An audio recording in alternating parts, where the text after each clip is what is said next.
अब administrative loss क्या होते हैं? एडमिनिस्ट्रेटिव लॉस ये ब्रांच है लॉस की जिसमें जो गवर्न्स होते हैं जो गवर्न करते हैं एडमिनिस्ट्रेटिव डिसीजंस को, एडमिनिस्ट्रेटिव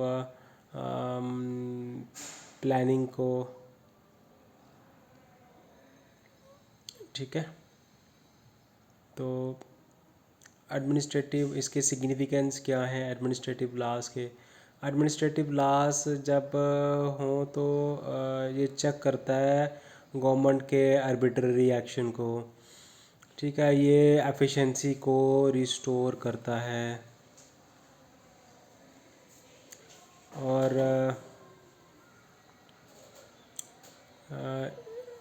लॉस जो है इंश्योर करता है कि जो डिसीजन मेकिंग है वो with in the legal framework होनी चाहिए। ये ये सिटीज़न राइट्स को भी प्रोटेक्ट करता है और आर्बिट्ररी एक्शन गवर्नमेंट के को तो रेगुलेट करता ही है। ये एफिशिएंसी भी बढ़ाता है और अकाउंटेबिलिटी भी ये इंक्रीज़ करता है। अब टाइप्स ऑफ एडमिनिस्ट्रेटिव लॉज कौन से होते हैं? एक होता है देखो, जो हम स्कोप कह सकते हैं, एक होता है कि एडमिनिस्ट्रेटिव लॉज, इसमें रूल मेकिंग होती है। रूल मेकिंग में हम कर सकते हैं कि जो अपने जो लेजिस्लेचर्स, जो एग्जीक्यूटिव्स होते हैं या लेजिस्लेटिव्स होते हैं, वो रूल्स बनाते हैं with in the constitutional framework, that is the rule making. ठीक है, और इनका होता है जुडिशियल रिव्यू। जो है गवर्नमेंट जो है वो जुडिशियल रिव्यू, जजेस जो चेक करते हैं कि लीगली जो है वो डिसीजन जो है वो वैलिड होना चाहिए। तो इसमें सिटीजन्स के राइट्स को भी प्रोटेक्शन किया जाता है। तो ये आ गया एडमिनिस्ट्रेटिव लॉस। तो एडमिनिस्ट्रेटिव लॉस में जैसे फॉर एग्जांपल एक पिगासस सर्वेलांस केस हुआ था जिसमें गवर्नमेंट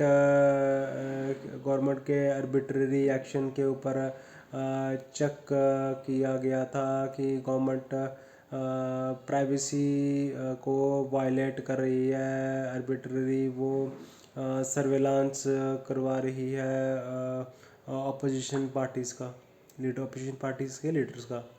ठीक है, और इसमें जैसे कुछ एडमिनिस्ट्रेटिव ट्रिब्यूनल्स के रूल मेकिंग में भी हेल्प करती है, क्योंकि एडमिनिस्ट्रेटिव ट्रिब्यूनल्स होते हैं वो क्या करते हैं, वो जो है डिस्प्यूट्स रिलेटेड मैटर्स होते हैं उनको रिजॉल्व करते हैं। अब ए बी डाइसी ने क्या कहना था? ए बी डाइसी ने कहा था कि रूल ऑफ लॉ होना चाहिए, लॉ जो है सुप्रीम होना चाहिए। और दूसरा कहा था कि सारे ऑफिशियल को सेम लीगल प्रोसेस से गुजरना चाहिए, that is equality before law, all are equal before in the eyes of the law. तो ये ए बी डाइसी की ये व्यूज़ थे ऑन एडमिनिस्ट्रेटिव लॉस। एक then next is delegation legislature. Delegation legislature होता है कि लेजिस्लेटर एग्जीक्यूटिव बॉडी को डेलीगेट कर देती है और एग्जीक्यूटिव बॉडी जो है वो पॉलिसीज़ की फार्मूलेशन करते हैं और इम्प्लीमेंटेशन करते हैं। इसका फ़ायदा यह है कि लेजिस्लेचर के बर्डन को कम कर दिया जाता है और एग्जीक्यूटिव जो है वो आर्बिट्ररी एग्जीक्यूटिव जो है वो को इसमें एग्जीक्यूटिव का जो वो उसमें करते उसमें एग्जीक्यूटिव उसमें जो है रूल्स बनाती है और इम्प्लीमेंट भी करती है। तो बट इसमें थोड़ा इशू ये बनता है कि जो एग्जीक्यूटिव ओवर रीच कर जाती है इस कई मामले में, तो इसमें थोड़ा सा इशू बन जाता है। तो ये आ गया डेडिकेटेड लेजिस्लेचर, टाइम बचता है लेजिस्लेचर का और एफिशिएंसी जो है वो भी इंक्रीज़ होती है इन सब चीज़ों से।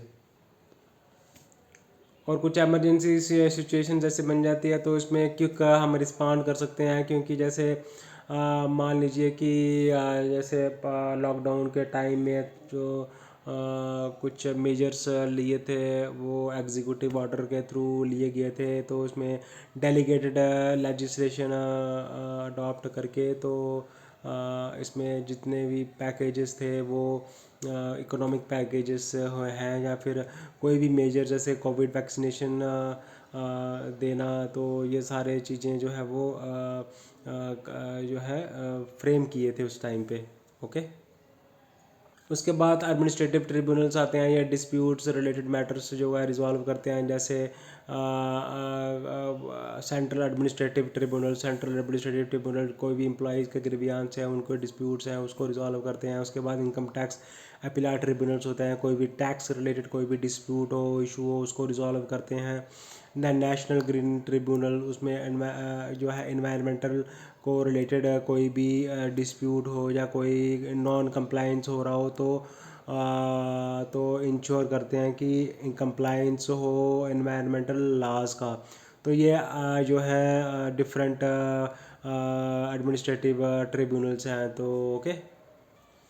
क्या होता है कि इसमें जब डेलीगेटेड लेजिस्लेशन हम देते हैं एडमिनिस्ट्रेटिव लॉ, तो उसमें क्या होता है कि एग्जीक्यूटिव जो है वो थोड़ी ओवर रिच अपनी पावर्स को कर लेती हैं, तो ये इसके चैलेंजेस है।